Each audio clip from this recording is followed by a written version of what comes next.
Nurses, specifically those who are interested in critical care, like things all set out very specifically. And you really want to know exactly what your number of hours are going to look like. You like to have all of those specifics laid out for you. So that's what I've done here, is just giving you a bit of an outline of what things will include. So each of the 7 theory courses has 6 modules included in it. So there are 7 theory courses in the program. Each has 6 modules. Some of them, 6 of the 7, have a number of videos that are displayed online. So instead of having to attend class, you'll go online and you'll participate in the class online at your own pace. So you will tire of my voice, because from what I can see here, there are 24.1 hours of lecture video that I've recorded. And so I will have taught you all of the content. You'll view 53 videos. So if you do the math as well as I do, it's about half an hour of video, or an average of about half an hour of video. So there's snippets along the way in teaching you the different concepts in critical care, and then giving you the opportunity to use interactive online resources, matching exercises, fill in the blank, multiple choice. Each module, not each module, but the majority of modules will have quizzes associated with them, and those will have a weighting towards your final grade in the course.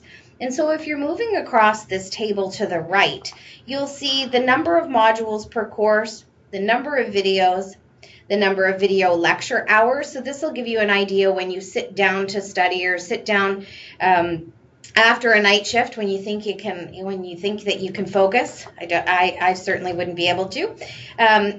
What time commitment you might have for that particular sitting.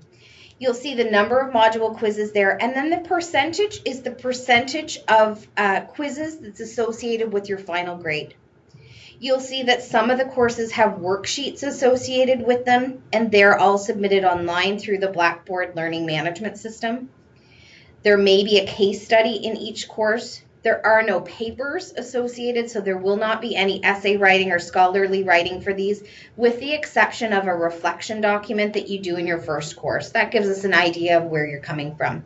And then each course does have a final exam, and you'll see from that final column in the table, they're weighted very differently in each course.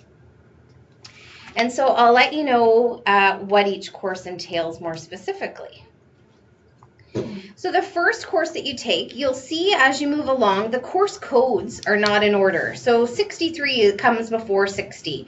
And the reason that happened is because years ago, when we had the critical care program at St. Lawrence College, when we had that program, the students, they took courses that were outside of what these ones are.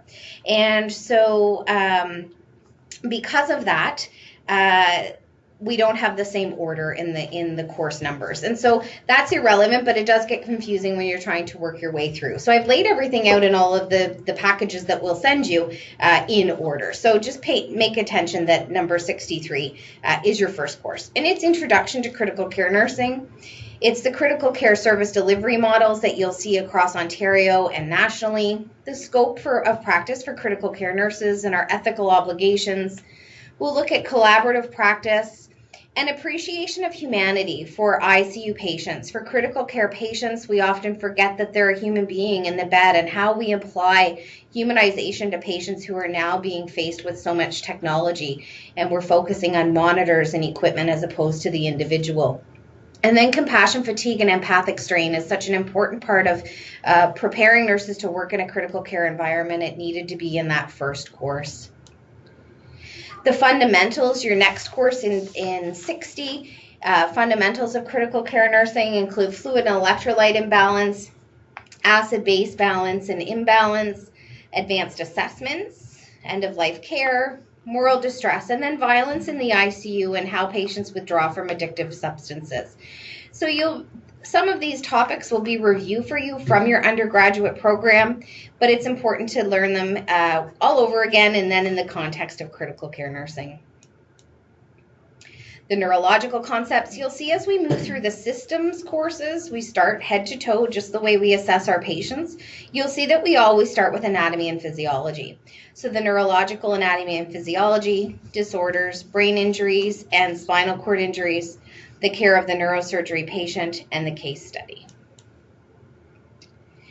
Again, cardiovascular concept starts with A&P, and we move through the various disorders in the cardiovascular system. One of the questions that someone asked was, will it make me more familiar with drips, different infusions, ECG interpretation? Absolutely.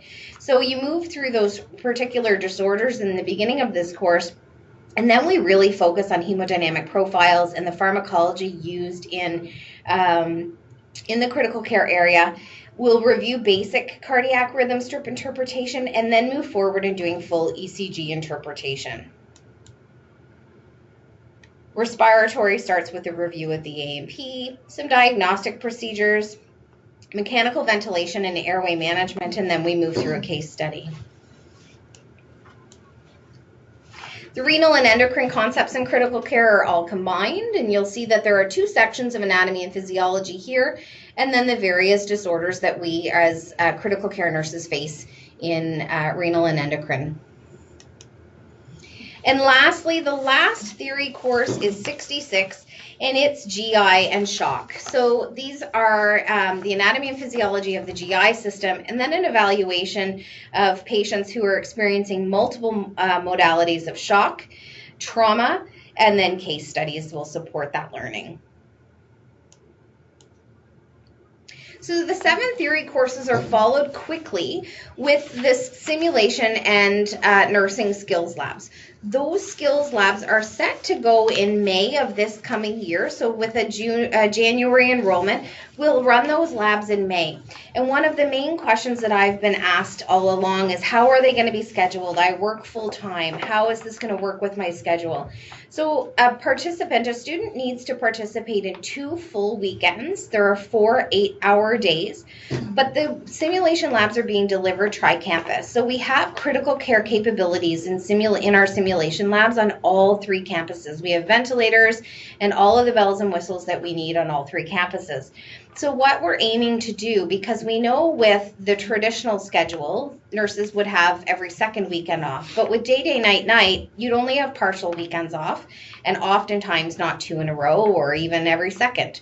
So what we're trying to do is make it available to people that they could participate in one weekend in Kingston and perhaps the next weekend in Brockville if necessary, or vice versa. So as long as someone gets all 4 days of simulation in before they finish their 2nd semester, then they will have completed this course successfully.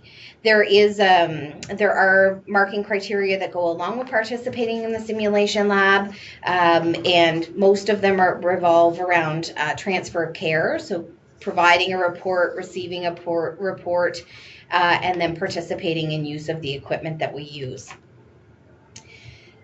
The other part of the questions that we are getting is, what are the simulation labs entailed? So this is a list of all of the things that will be seen in the simulation labs.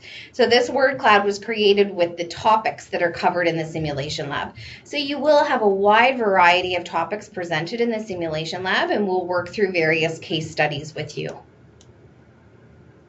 The critical care practicum is comprised of 120 hours that must be completed in a level 3 ICU. And a level 3 ICU, as you'll learn in your first course in the program, is one that includes invasive ventilation. So this is not a step-down ICU where non-invasive ventilation is used.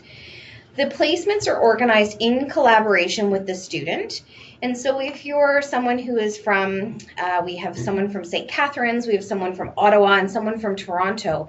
If you live in those areas, it does not mean that you need to come to one of our St. Lawrence College communities. We will work with the agencies in your area to secure a placement for you. And that'll be part of my role as a program coordinator, is to work with you and determine what might be the best fit for you. The hours do not have to be completed full time, and you can set your own pace so that you work these hours around your already busy work schedule. The practicum does have you do have an opportunity for partial or full exemption for your critical care practicum if you're already working in a level 3 ICU. The guidelines for those credits, however, relate to the number of hours worked in the last 3 to 5 years. So a student would have to have at least 2,250 hours worked in one of those areas and documentation from their agency to support that that's what they've been doing in terms of work to be able to have an exemption for these hours. And I want to say, I don't have the notes in front of me, but it's 4,450 hours, I believe, for a full exemption. And that, I have to tell you that doesn't change your tuition. That only changes the fact that you don't have to complete those hours.